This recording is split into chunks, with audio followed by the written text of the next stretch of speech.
Hello, everyone. So I had been asked to um, show some of the construction of that crossover that I had done, but unfortunately, most of that construction had already been done by the time I got that request. So what I've decided to do is to show how I'm going about building the last of the turnouts in the upper yard. I'm not going to show every single turnout. I'm going to start with the first one and show you how I go about laying out the stock rails, how I go about getting the frog put into place and the point rails, and how, when I'm putting them together, how they kind of build and cascade off of each other when I have a bunch of turnouts to do. This is not necessarily a technique for somebody first starting in on building turnouts by hand, but I've done enough of them that I'm confident enough to be able to put multiple turnouts together at once. So please enjoy and talk to you later. Here I've got two turnouts that are directly in line with each other. And as I'm building these two turnouts, the rail that you're seeing here, the stock rail that you're seeing, is one continuous piece of rail. So in order to be able to do the filing for the switch points, you can see that I had marked where I needed to file with Sharpie. That's the second one. And then down here on the first one, I had also marked it with the Sharpie. So that way I could cut both of those areas out at one time. I'm not going to go into all the details of how that's filed out. This is all using the Fast Tracks turnout building tools, and they have some really good tutorials on their site for learning how to do all of that. But that is all one piece of rail for that turnout, and then that turnout. More on how these are all going to go together and get stacked in a moment. So the next stock rail that I'm going to be working on is right here along this first turnout. However, as we get past the frog, we go directly into another turnout and continues on around, and we hit a third turnout before we get to the end of the turnouts and into yard tracks 1 and 2. So this piece of stock rail is actually a single piece starting here and traveling all the way along until we get past where I started from right here.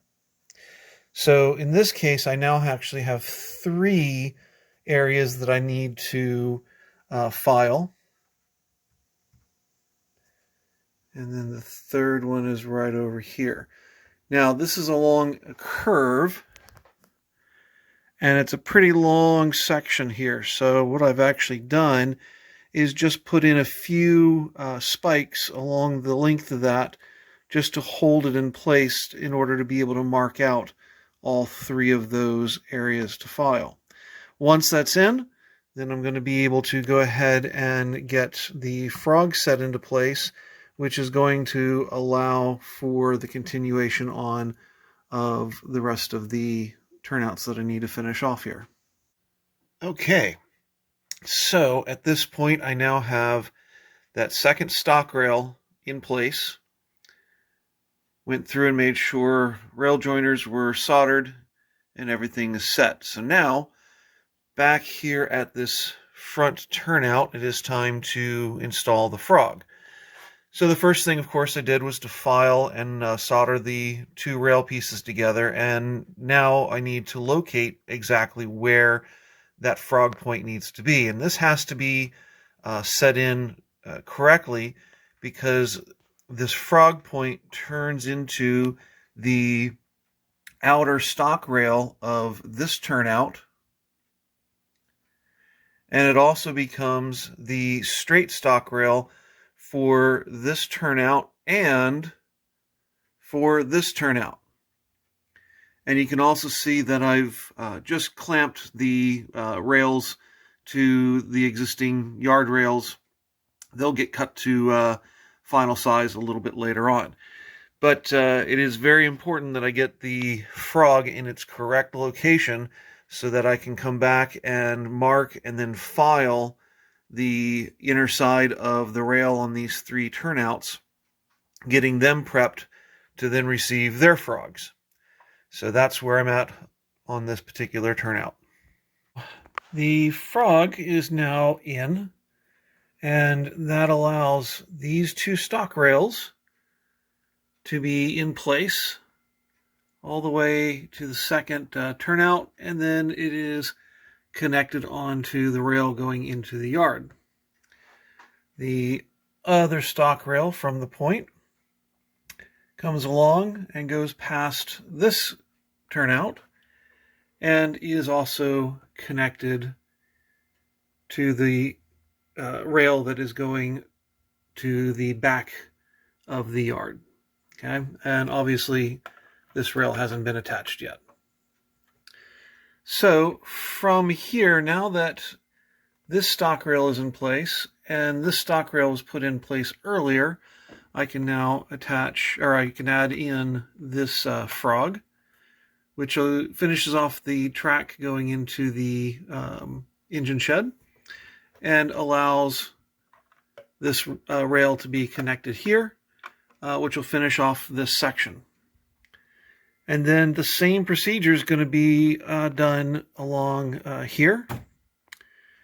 So this stock rail and this stock rail, and then this frog, which will be that stock rail and that stock rail, and then this frog to go into those 2 stock rails, and then lastly this frog, which will go into those 2 rails.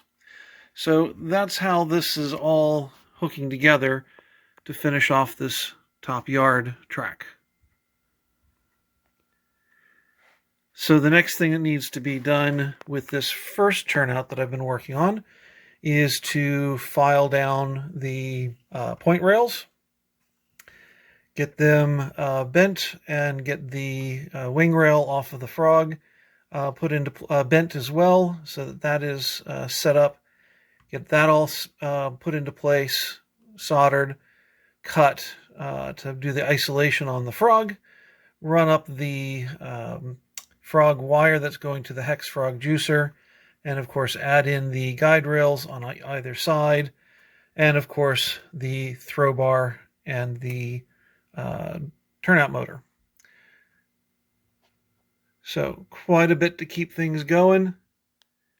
And again, I don't think you need to see that over and over again. Next time I'll have all of these rails in place, and this upper yard should be ready to be used. So as promised, here is this turnout all put together. Got my isolation gaps cut. I have the frog juicer wire in place. I've got the jumpers for the point rails, and of course I've got the throw bar in place.